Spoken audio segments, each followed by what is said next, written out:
to Citizens Forum. This is being filmed on Wednesday, April the 2nd in the Memorial Arena in Victoria, British Columbia.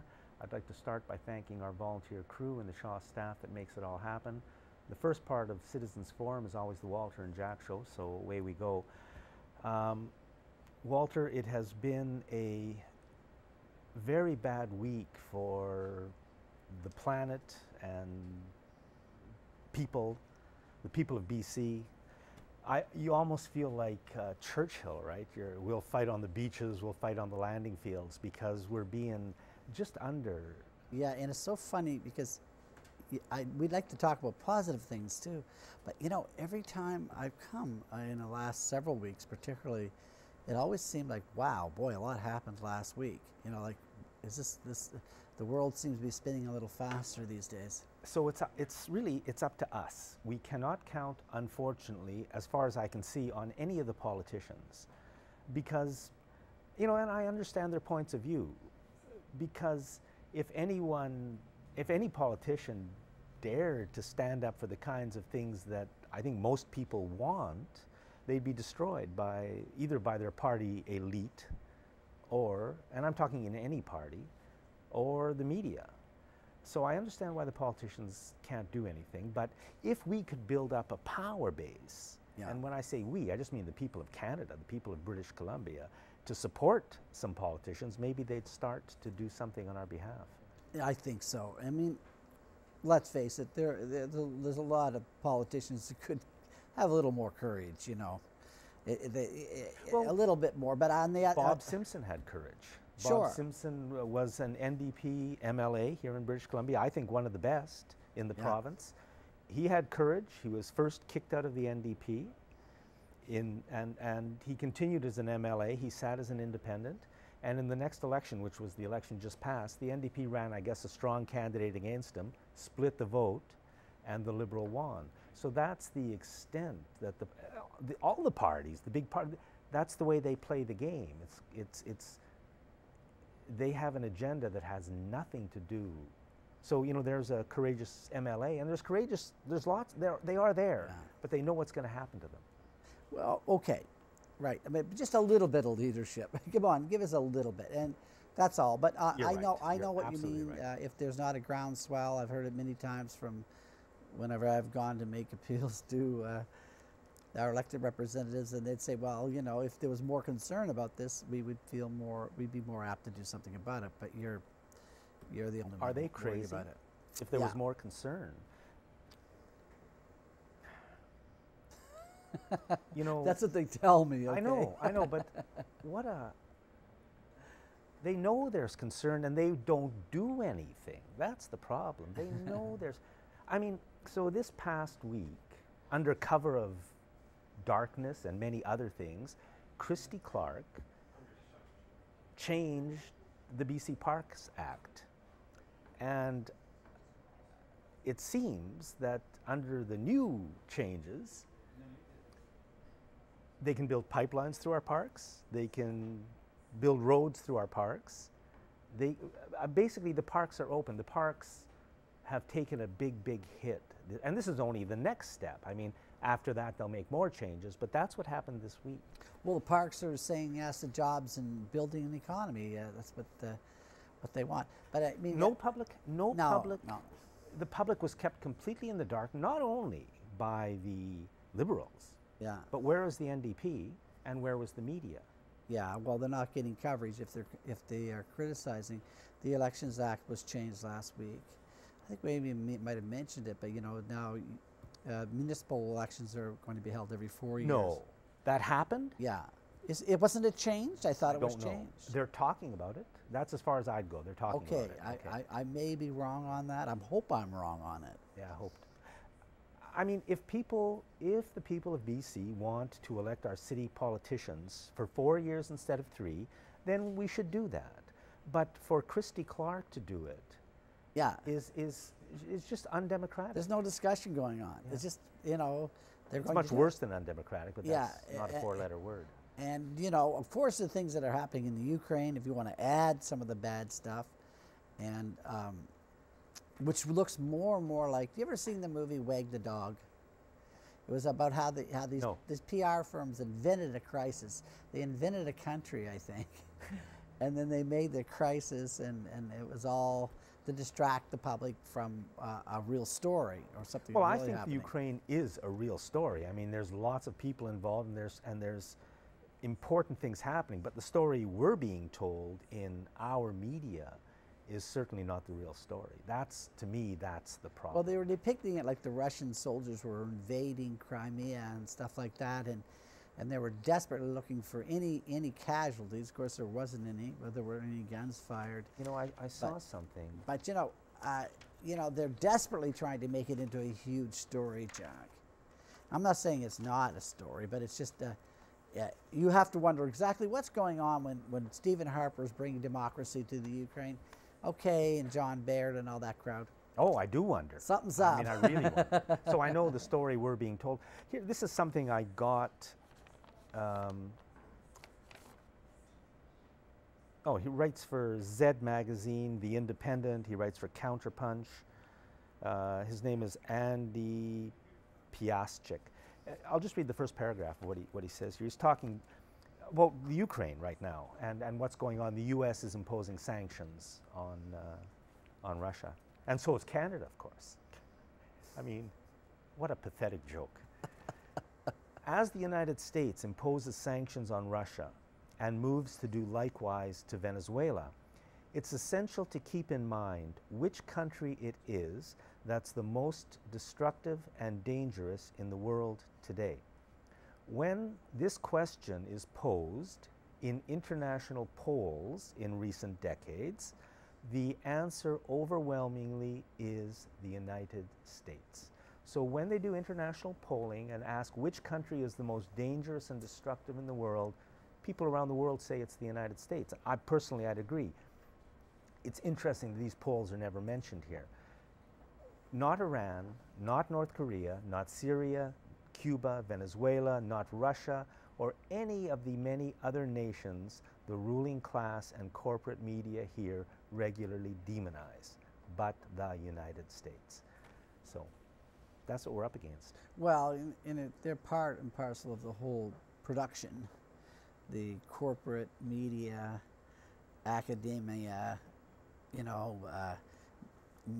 it's all together, all our information, and these corporations are all tied together. So it's a story they like to tell together. Yeah, and when I criticize the United States here, it's got nothing to do with the people of the United States. They have as little control over their country as we have over ours. It's just the corporate government of the United States. I mean, there's lots of great people in the United States, like any other country, and there's lots of great people in the U.S. government, but it doesn't matter because seems to be this evil cabal at the top that rules. Yeah, it seems pervasive, and it's here in British Columbia to a certain degree, and it's everywhere. Yeah. So it's up to us. I mean, as hopeless as that sounds, we can't count the media. The media's gone, owned by the other side. The politicians are owned by the other side. We have no structure, so it's actually up to the people here, all of us. And do any of us feel up to that kind of a task? Well, not yet, maybe, but I think there is a tipping point to everything. There's a certain point people just won't take it anymore, and that's been shown time and again. So I think they're counting on the public remaining uninformed, and they might pull it off. Who knows? This is so today is April the 2nd. A couple of days ago on Monday, the Intergovernmental Panel on Climate Change released a report that people have been talking about for a while now. Not talking about it much in the Canadian media, but this is what I got. I can't remember which site this came from, but in a new United Nations report released on Monday morning, scientists come to a stark conclusion. Unless the world changes course immediately and dramatically, the fundamental systems that support human civilization are at risk. Yeah. Does that mean we can't have our pipelines? Does that mean we can't ship all that massive amount of coal to Asia? You know, what does that mean, Jack? What's our economy tied into? We're inextricably tied into now, addicted to the oil economy.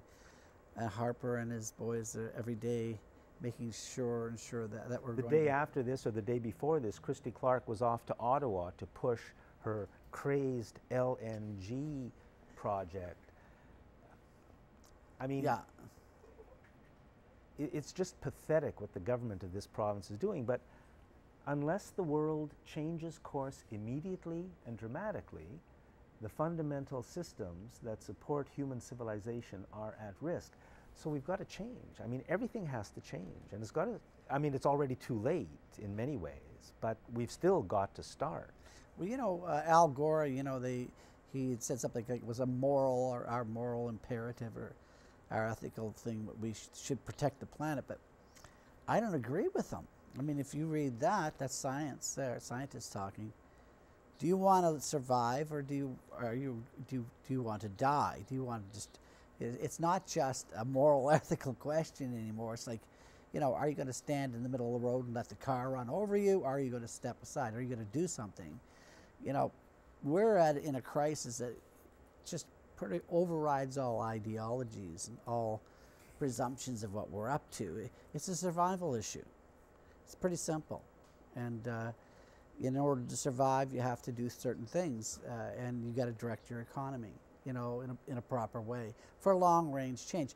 Many countries are making fantastic strides ahead with renewable energy, and in Western Europe, making great strides. And you're going to find more and more countries are going to become sustainable and not having to be on the petroleum treadmill.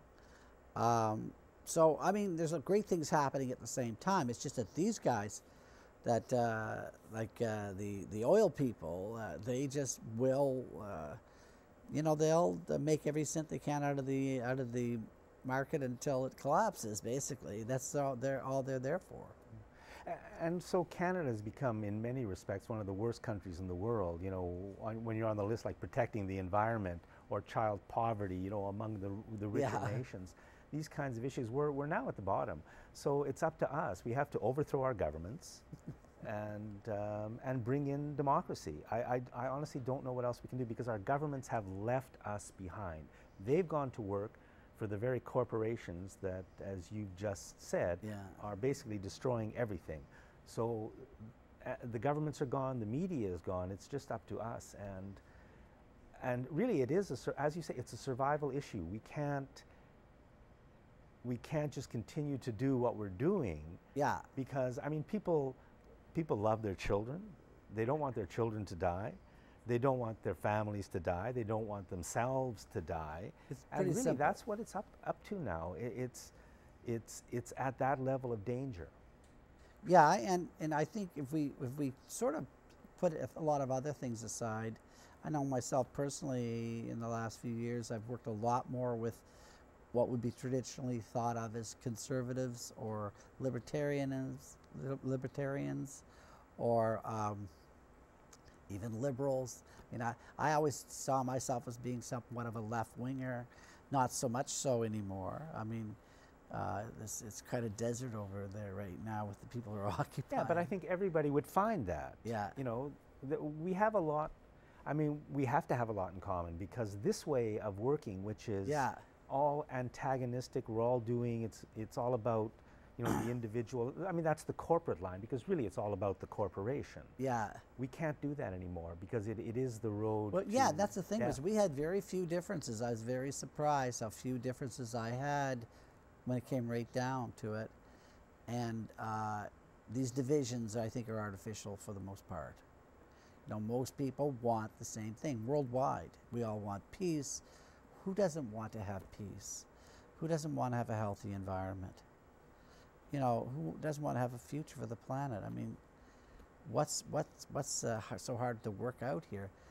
But you know, there is a small group of people who don't want peace because they keep creating wars. I mean, quite deliberately, they set out. I mean, look what's happened. They attacked Afghanistan, blaming 9/11 on the people of Afghanistan. Look at the nightmare they've created. Then Iraq, 1.5 million innocent people dead in Iraq, the country devastated. Then Syria. So they're out there. We've got to get rid of them because they're leading us to a place where, personally, I'd prefer not to go. Yeah, that's why I'm saying even the Ukrainian crisis, you know, you have the Russians lining up all their military along the Russian border and we all don't these even exercises. And, but, you know, from what the reports are, I mean, this is playing very well in Russia. You know, Putin's very popular. Yep. And what's not to like about this scenario? He gets to be the big leader and all that. And in the West, they all look great, bringing democracy to the Ukraine. You know, it's all... Does anybody still believe that? I mean, do people still believe that? Well, that's the story. That's the story. And we're teaching them how to be democratic. Yeah. and of course, we're getting the IMF and the World Bank in there to help us all out, too. So, I mean, this is working out for both parties here. I want to move on to the issue of vaccination because vaccines are big in the media as this is being filmed, which is, again, April 2nd. There's a measles outbreak somewhere. It's being treated like, you know, the end of the world. It's true. I mean, the fact that the scientists are saying climate change could be the end of the world, that gets no play in the media. But I just want to say this. It's a complicated subject. I'm no expert, but I believe and have believed for a long time that vaccinations are unnecessary, are not effective, and also are not safe. I believe those three things. I could be wrong, but I don't trust any of the people who are telling me to get vaccinated. I don't trust the drug companies, I don't trust the media, and I don't trust our public health officials. So I don't know if you can focus in on these two graphs or even see them, but if not, we'll try to insert them later.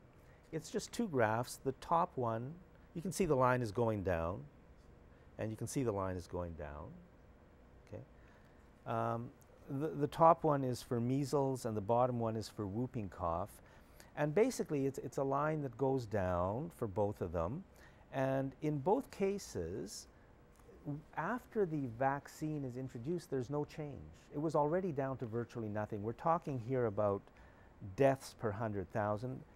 I don't know if the figures are from the United States or from Europe. That's where they're usually from. You know, just take a, I don't know where to find the information, but I have a feeling anybody who looks into it is going to find out there's a lot of controversy, there's discussion. Everybody maybe has their own beliefs, but there's a lot of good opinion, strong scientific opinion, saying that vaccines don't work, are unnecessary, and are unsafe, but it never gets mentioned. Instead, we have this push by the drug companies, the media, and the politicians, and the public health officials to get us all vaccinated. It might be very, very dangerous in the long run, too, over generations. And I don't think diseases like you see the measles, the mumps, whooping cough, these so-called childhood diseases, you know, are not playing very key roles in our immune system development over and above just what immunization would occur, where they say that sort of tricks the body into thinking that you had the infection. There might be a lot more to it than just that. We're playing around with nature, and you know, we don't have a good record with that, you know. So that's all I say is, like, how much is really understood and what are the motivations. And personally, I don't get flu shots, and maybe someday I'll regret that. My kids weren't vaccinated. I think we had to get a couple of things for them, but they're happy, healthy people. So I think it's much overblown, you know, to the way they're selling this thing. Somebody's making a lot of money off of it. 2 minutes left. What do we got? Well, Oh, I'll say one thing. This week, there's an excellent article in Victoria News, Saanich News, probably all the rest of them. It's the guy who runs Buckerfields talking about this new recycling plan that's been put in place by the Christy Clark government. Read the article. It's amazing, so corrupt. well, the number, I just, coming in, I listened to the CBC, 81 people died from using wireless devices in automobiles while driving last year by using cell phones and texting. 55 died while being intoxicated, so-called impaired, in British Columbia. So we have quite a high number. You know, a third more people are dying from using wireless technology in automobiles than for drinking. So we need a lot more attention paid to that. And I think the science is showing that, you know, that it's not just distracted driving, that these types of devices actually impair the operator of the vehicle. And it should be correctly be called impaired driving, impaired by cell phone radiation or texting radiation. There's lots of science behind that. And, you know, the crisis is here. North America wide, I think the trend is going to be all, you know, we're going to see a massive amount of suffering and death because of these devices. That didn't happen before, by the way. These are new accidents and lots and lots of injuries, billions of dollars worth of damage, you know, so it's a big deal. Thank you, Walter. Always a pleasure, Jack. And thanks for watching Citizens Forum.